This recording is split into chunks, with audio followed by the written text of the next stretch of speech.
네, 2019년 6월 17일입니다. 6월도 이제 중순을 지나고 있습니다. 올해도 상반기가 거의 종료가 되고 있는데요.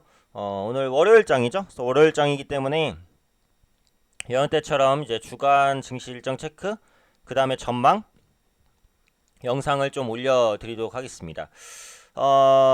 이따가 좀 말씀을 드리겠지만 이제 이번 주는 경계감이 좀 있어요. 그래서 그렇기 때문에 그런 우려감이 있는 부분들 같이 좀 참고를 하시면서 현금 비중을 좀 확보하시면서 매매를 하시는 게 좀 나을 수도 있을 것 같아요. 그래서 그런 관점에서 이번 주는 조금 이제 관망하는 그런 장이 될 수 있겠다라는 생각도 듭니다.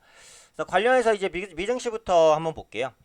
미증시는 이제 소폭 마감을 했어요, 지난주에. 그래서 다우와 S&P 500 지수는 견조합니다. 그죠? 단기적인 이평선을 봐도 이게 5일 이평선을 안 깼어요. 그죠? 다우 지수도 그렇고.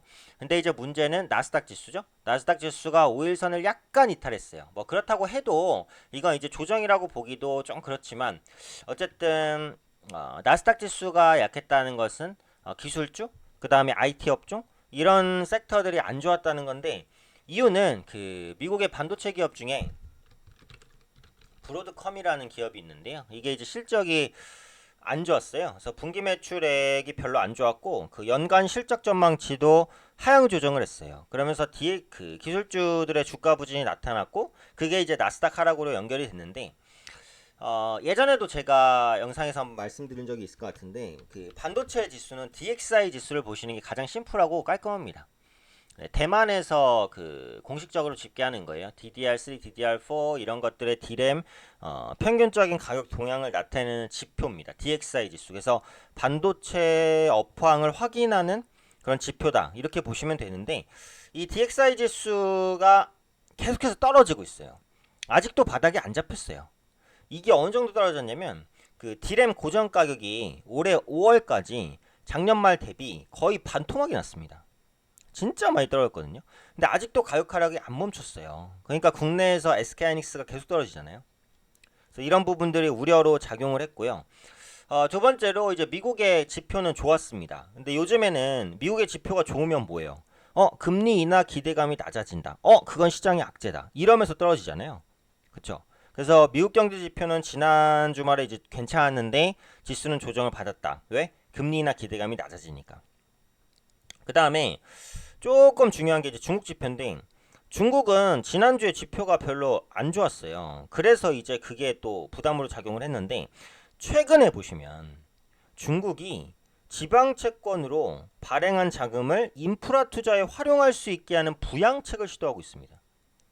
이걸 보면 무슨 말이냐면 앞으로 중국의 정책이 안정성장, 균형성장에서 부양 쪽으로 넘어갈 수도 있다는 거거든요. 그러면은 이런 현상이 발생할 수 있는 거예요. 지금 미국 지표가 안 좋으면 호재. 왜? 금리 인하 기대감이 높아지니까.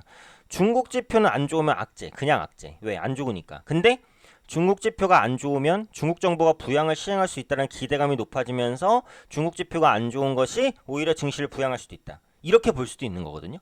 그러니까 지금 여기서 중요한 건 중국 지표라고 생각을 하는 거예요. 그래서 향후 중국 지표와 그에 따른 해석 이런 부분들을 조금 주목하실 필요가 있다. 이렇게 판단을 합니다. 그래서 국내 시장으로 한번 넘어가 볼게요. 그래서 종합주가 지수 하락 출발인데 그래도 플러스로 돌렸어요. 코스닥은 아직 못 돌렸고, 자 여기가 이제 저항대란 말이에요. 그래서 지금 저항받을 구간에서 딱 저항받고 딱 밀렸어요. 그게 아주 그 뭐 거의 뭐 공식처럼 이제 나타난 저항이었어요. 코스닥 지수도 마찬가지예요. 코스닥 지수도 보시면 이 선을 근가격이 저항입니다. 그래서 저항대를 맞고 딱 떨어졌는데 제가 앞으로는 이제 지지나 저항 이런 부분에 대한 강의도 꾸준하게 올려드릴 거예요. 그래서 강의 영상에 그런 부분들 확인하시면 될 것 같고 그래서 이번 주는 일단은 이 전고점에 대한 저항 부담이 있어요. 코스피도 마찬가지고 코스닥도 마찬가지예요. 그래서 여기를 뚫어내냐 못 뚫어내냐가 관건인데 못 뚫어낼 가능성도 충분히 있어요. 왜냐면 일단 이번 주의 주요 일정은 뭡니까? FOMC입니다. 누가 뭐래도 FOMC 회의 엄청 중요하죠. 빅 이벤트입니다. 빅 이벤트.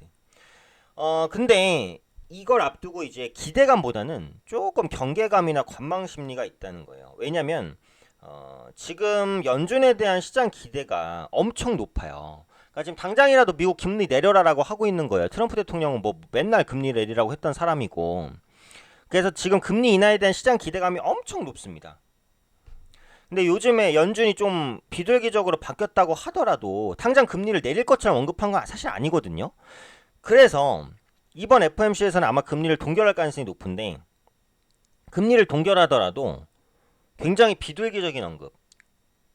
비둘기적인 언급이라는 건 이번엔 동결하지만 앞으로는 내릴 거야 라는 확실한 신호를 시장에 주면 괜찮아요. 근데 그렇지 않으면 시장의 실망감이 출혈가 될 수 있다는 거예요. 쉽게 말하면 지금 FOMC 회의에 대한 기대치가 높아요. 그래서 그 높은 기대치를 충족시킬 수 있을지가 관건인데 충족시키지 못할 가능성도 충분히 있어요. 그렇기 때문에 이 부분에 대한 우려감이 반영될 수 있습니다. 그래서 이거는 한번 체크를 해보셔야 될 것 같고, 그 다음에 그 EU 정상회담이 예정되어 있는데요. EU 정상회의는 사실은 그렇게 중요한 이슈로는 그동안 안 보였어요. 근데 이번에 좀 중요한 포인트가 몇 개가 있는데, 우선은 그 유럽의 선거 이후에 처음 진행되는 정상회의입니다. 그리고 브렉시트 관련된 추가 논의가 있을 수 있습니다. 그리고 요게 제가 볼 땐 또 제일 중요한데, EU 정상회의 안에선요, ECB 차기 총재 선출 논의가 있을 수 있습니다. 지금 ECB 총재가 누구예요? 드라기 총재인데, 마리오 드라기 총재. 이 사람은 좀 있으면 임기가 끝납니다. 몇 달 안 남았어요. 근데 이분은 비둘기적이에요, 좀. 그러니까 시장 친화적인 쪽이 가깝단 말이에요. 그죠?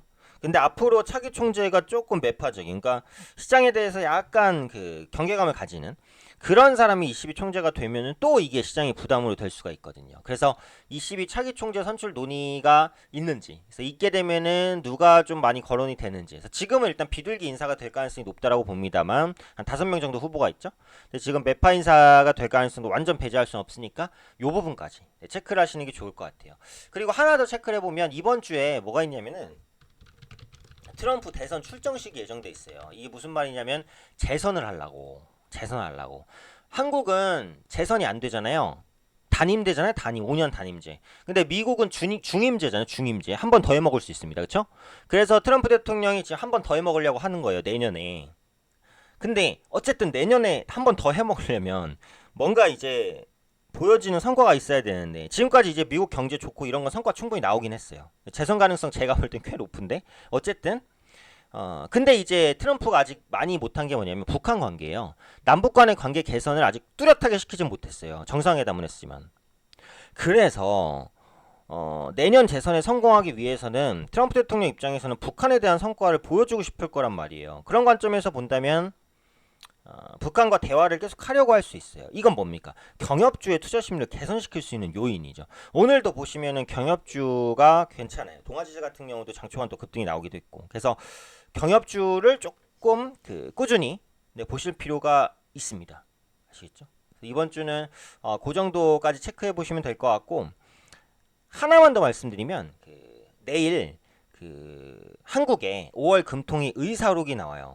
지난달 금통위에서 금리 인하에 대한 소수 의견이 나왔습니다. 그래서 금통위 의사록에서 조금 더 구체적인 내용들이 나올 수 있으니까 그 부분까지 요가 체크하시면 될 것 같아요. 그래서 결론적으로는 이번 주는 FOMC에 대한 경계감 있고 시장도 기술적 부담이 있어요. 수급도 별로 안 좋아요. 그렇기 때문에 지수는 그렇게 크게 기대 안 합니다. 지수는 약간의 박스권 횡보 내지는 하락 가능성이 있으니까 조심하시는 게 맞다고 보고, 그다음에 경협주가 트럼프 대선 출정 시기에 또 한번 움직일 수도 있어요. 이유는 앞서 말씀드렸죠. 트럼프는 성과를 내고 싶어 할 거니까요. 관련해서 경협주 단기 트레이딩 한번 관심 있게 보시면 좋겠다. 그래서 주간 전망 전략 여기까지 말씀드리고요. 이번 주에도 성공 투자 하시기 바랍니다. 저도 계속해서 성공 투자 위해서 관련된 이슈 혹은 전략 혹은 종목 관련 기법들 꾸준하게 영상 업데이트 해드리도록 하겠습니다.